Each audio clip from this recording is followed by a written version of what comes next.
everyone. Thank you once again for joining us on Hot Takes, where we're always humble, open, and transparent. And I'm Lawrence Henderson with Business Operational Support Services, LLC, aka Boss. And I have the awesome pleasure of having Brenda with me here today. And before we get into that topic of ours today, I'm going to allow Brenda to introduce herself to you. Lawrence, I'm so happy to be with you today. I was so looking forward to this. Thanks again for inviting me. Tell me a little bit about yourself. I get that question a lot. And so I've come up with this sort of tagline that I help people break out of prison. And so once that sort of is passed, then I let people know what I really do as a leadership and executive coach is I help people to sort of break out of the self-imposed prisons that we put on ourselves in our minds so that they can become the best version of themselves, whether that's for home or work, their community, wherever it is. So I've been a coach since about 2015. That's when I became certified. I'm also credentialed with the ICF, and it's been a wonderful journey helping people. Oh my gosh. I love that. I love that description. You helping people break out. Oh, I love out it. Of prison. Yeah. There we go. You always get the second look, you know. You say that, people are like, what? Oh my gosh, you're gonna have people. You're gonna have the most tune-ins ever. People trying to like, did she give the secret yet? How to get out of here? That is so awesome. And so today, I wanna venture down a road with you because you talk about leadership development and that leadership because it's overused thing. It's almost run its course, but you have something out there that you love to discuss, and it's the short-lived opportunity of leadership development. Like, I know that's big, but let's go down that road. What is that all about? Well, my background is from a place of learning and development. So as a small business owner, my responsibility when I realized that I couldn't do it all myself was that I had to hire and train people in order to do it the way that I thought it needed to be done. And when I sold that business and then went into a corporate setting, I found myself again in a learning and development space. And my main responsibility was to do management training and leadership training. And so decades and decades and hundreds and hundreds of leaders and managers, where I come to my conclusion about this thing called leadership development or leadership training, and the short-livedness of it is if you can just think back to your own personal training of everything that you've ever gone through in your professional life. You've gone to probably a time management class, a delegation class, how to build a team, and we're all fired up and we're ready to go and we've got our skills and it's very tactical. Yep. And then we're faced with the moment where we have to actually put it into practice. And it's in that little space and time between what it is that we want to do and what actually happens when the event occurs. It's that little space and time there that a lot of our leadership development can actually fall off. Yeah. And we end up reacting in a way that doesn't serve us well. Wow. There's I'm sure it's on your shelf. It's Pfeffer and Sutton, The Knowing Doing Gap. And book written back in 2003, but that gap, that space between us knowing versus what we actually are about to do or going to do or thinking about doing, it's a small space. And I think for a lot of people, and a whole lot of people have knowledge. A whole lot of people have been educated. They've gone to trainings. They, like you said, I've been at time management workshop. They're checking all these boxes, but what are the behaviors? What behavior transaction did you make to do something different as a result of engaging in that? And not, to me, what I hear you saying as a development person, that's really what this is a conversation about. And I think there's a level of sustainability that a lot of people haven't signed up for to develop into leadership. And so what things are you seeing as important characteristics for someone who is going to take on the journey to get better at leadership? Yeah. So one of the soft spots that I have in my coaching practice is particularly for emerging or young female leaders who are coming into their own. You know, they have done all the things, like you just said. They've checked all the boxes. They've got their degrees. They've got their experiences, and now they're ready to step into the arena of actually leading teams or being the manager of managers or something bigger. And oftentimes, what will trip them up is their own mind, and it's their own selves.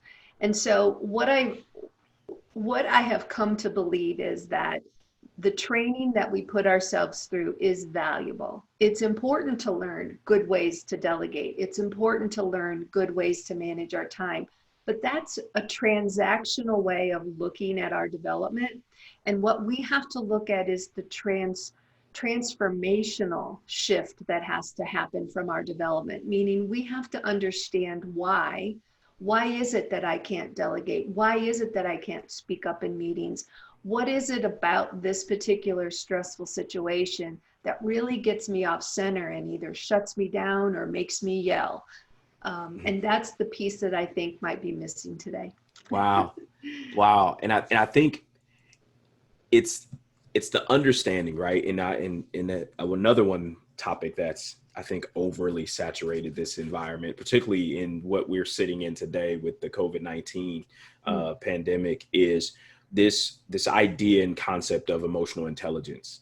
And people, I believe, they talk in macro when it comes to the EQ side of this, but really beginning to break down the tenets inside of emotional intelligence. And what you just alluded to is that self-awareness and that self-management portion of emotional intelligence. And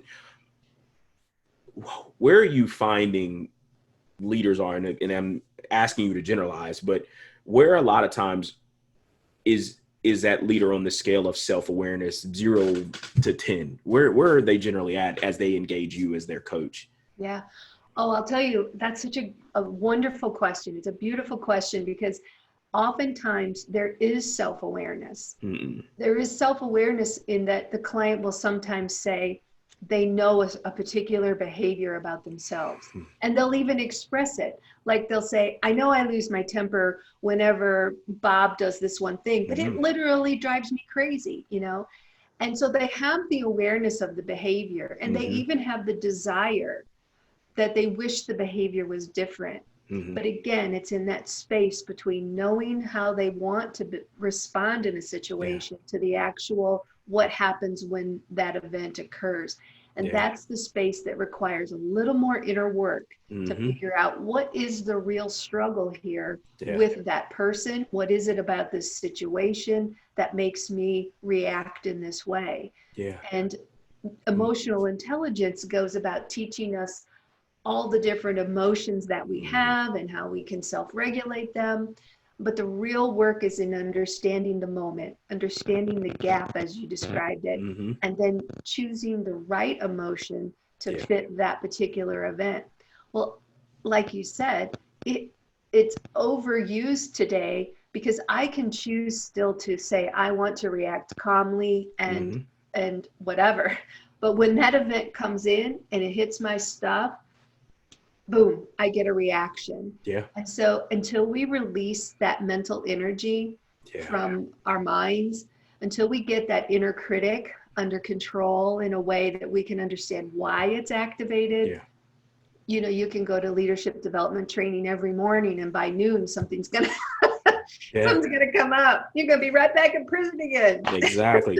Well, and I think about myself in how I've like gone in this trap of allowing my button to be pushed when I know what triggers me. And it's funny, and oddly enough, and my wife always gets on me because once I learn something, I use it every single day until I learn something new.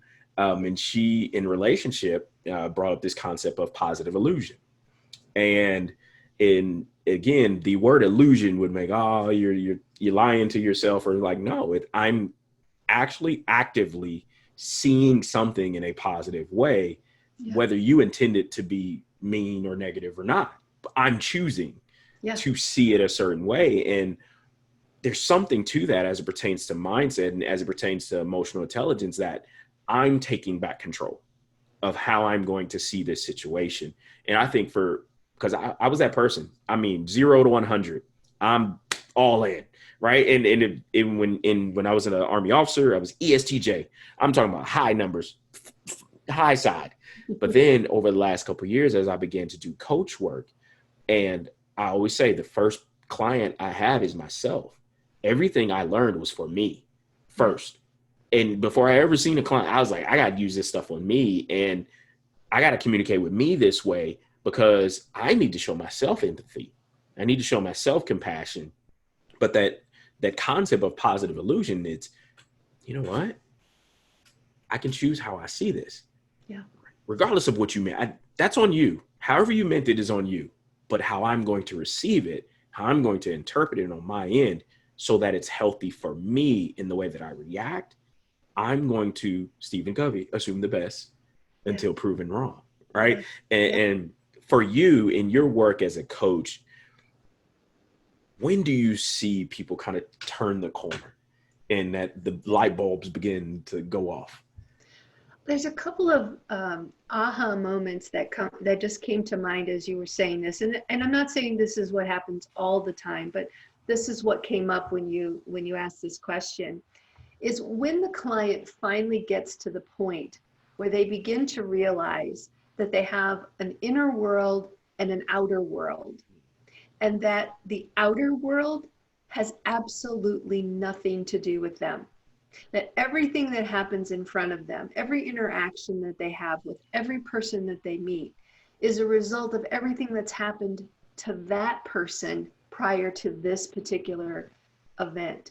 And so it's when they can get that clear in their minds that this has nothing to do with me, that these events are in some ways almost neutral, and that my attitude towards it is what assigns this energy that I give it. So that energy can be very catabolic, where it's deconstructive and it takes away and it constricts and it makes us stressful, or it can be more anabolic, where we eventually can get to the place where it's a win-win, where we can actually observe what someone else is saying and doing and receive it, as you described it, in a way that we can say back to the situation, how can I make this the highest for you and I at this moment? And it's in that realization that it isn't about them, that I oftentimes, I get silence, and that's when I know it's happening. The client will just get silent, and you can see them reflecting, and the wheels are turning, and then they begin to realize, you're right, this doesn't have anything to do with me. Wow. Yeah. I think that's so powerful, is that moment of clarity, right? And it's almost like, man, and two things can happen, right? And when they're in that mode, and they can either go start beating themselves up, like, why did I let that last so long? Or the freeing moment of, you mean I don't have to go there again? I'm not responsible for everybody's feelings and everybody's actions, and they're not all trying to get me. And sometimes we forget, because something else will happen that triggers those same emotions. And the mental energies we need to release are mental energies we've stored inside us from the beginning of our lives. And they just stay there. And so eventually it gets thinned out, and you get less and less reactive, and you can be more responsive. But it takes a bit of inner work, and it takes a bit of acknowledgement. But once there's that moment of getting it, then it makes it easier. Yeah. And I love the work that me and you are both, IPEC trained coaches, and doing that energy leadership work. And I would tell you again, the energy leadership index assessment that I did for myself was so freeing into that how I process information, and just a level. I'm still 3-6, which for most folks, I lead first. I win, and I hope you want to win too. I am full in, and my numbers are actually even bigger now. But I can transition so much better now because I have that mindset that, hey, I'm not going to take charge of how somebody's going to feel. I'm going to allow them, I'm being empathetic to hold the space for them. And I think when you talk about leadership development, that ownership of who's responsible for how people show up is important to model for people. And so as you work with different leaders, how much of what they're experiencing had really nothing to do with them individually, but just how much they absorbed from other people? Yeah. So I'm trying to think that through a little bit. And I think that is where leaders can get into trouble sometimes, is where they take on the energy, so to speak, or the attitude, or the momentum that they get from those around them.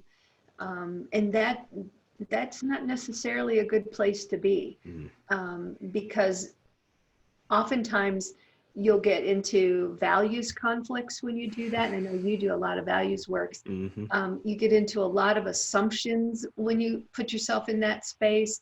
And so having this inner knowing of what your values are and what you stand for, and that not everything that occurs in the world is around you and is about you, helps you to stay more objective when things around you may turn chaotic. And as a leader, they're probably going to, at some point every day, turn a little bit chaotic. Somebody's going to bring you a problem. A problem is going to spring up that you weren't expecting. But if you can stay centered in what's really true for you and release the mental energy that gets us to react to situations, and that mental energy gets trapped inside of us because when we experience something we don't like, we just hold on to it because we don't want to experience it.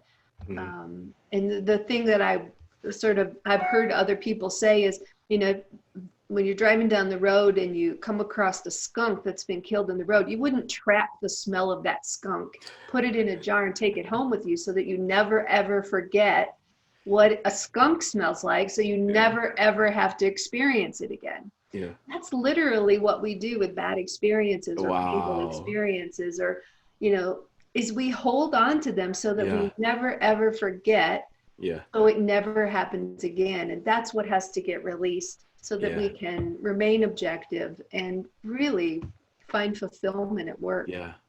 Wow. And wow. So the reason why I'm going there, because you identified I do some values work, but I also, as of late, have been approaching the topic of unconscious bias as well. And the inner storyteller that we hold on to, and we also know them as gremlins, in those blind spots that, man, the notion that we hold on to traumatic things, and we could tell a story a million times and not ever get to the point where we're at, oh man, I trapped the smell and I keep bringing the smell with me everywhere. Everywhere I go. In every interaction. And that's why people are giving me the stinky face. That's right. Because they smell it, they see it, they're feeling it along with me. And again, it's those unconscious things that, if they aren't addressed, can eat away at us, and people can feel it, and we could project it. And I like to call them people's life hurt, work hurt, and all those other things. And as leaders, you have to understand people are going to come with their own versions of it. But what you can't do is just, I love that. You can't bottle the stench. Don't bottle the stench. And I think that's the old definition of empathy, is that I need to be able to put myself in your shoes. Yeah. Right. And that was the definition that I got told for years. Be able to walk a mile in their shoes. Like, I don't like their shoes, first of all. But then, to me, I degrade that experience that they had. And for me, I need to understand more than anything why it's that big of a thing for them. And once I understand, then I could be in position to then hold space for them individually in an authentic way, so they know I see them, I hear them, and I value them. And I think that's the part of empathy where leaders really need to come up on. And so as you do your work, and what's people are listening, why choose Brenda to partner with? Yeah. Well, particularly in the arena of leadership and business, and again, that little soft spot for me for female leaders, I think one of the reasons why people would want to call and work with Brenda is because she's been there. Mm. I've sat there. I've been burned out twice. I'm a slow learner, Lawrence. Twice it happened. And I thought that it was everything outside of me that was causing me stress. Yeah. And if I could just break free of that, life would be wonderful.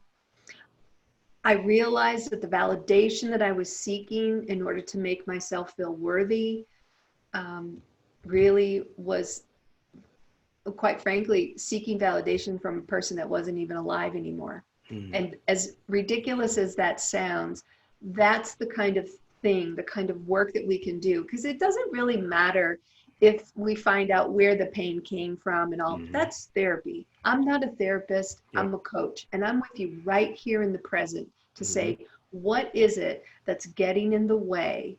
What's causing the struggle to keep you from doing the things that you want to do? And how do we fill that gap in with your inner knowing that you are worthy and you are capable and that it's all gonna work out? Now, don't misunderstand me when I say it's all going to work out, that means that everybody's going to be wonderful. You're going to succumb to everybody's bad behaviors and just accept it and swallow it and it's all over.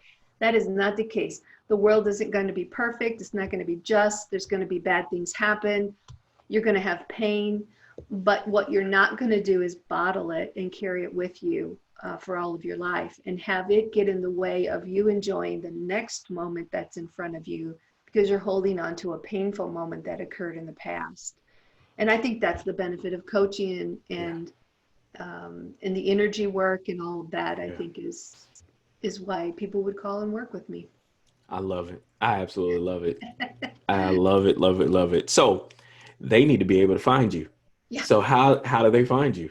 Yeah, well, I have a website, brendabairdcoaching.com. And you can reach me through that website. That's probably the easiest. There's a way for you to send me an email there. There's a way to book time on my calendar, learn a little bit more about me. And then you can also follow me on Instagram and Facebook, and that's at Brenda Baird Coaching. So, yeah. Brenda, thank you so much for spending time with me today and sharing your goodness with the world. Oh, you too. I'm glad we put a time limit on it, because I think you and I could probably talk about this forever. I was just thinking, I was like, Brenda's coming back on. We got to talk. We got to go deeper into this. We're going to talk more. So, hey, stay tuned for more with Brenda. Thank you, Lawrence. Thank you.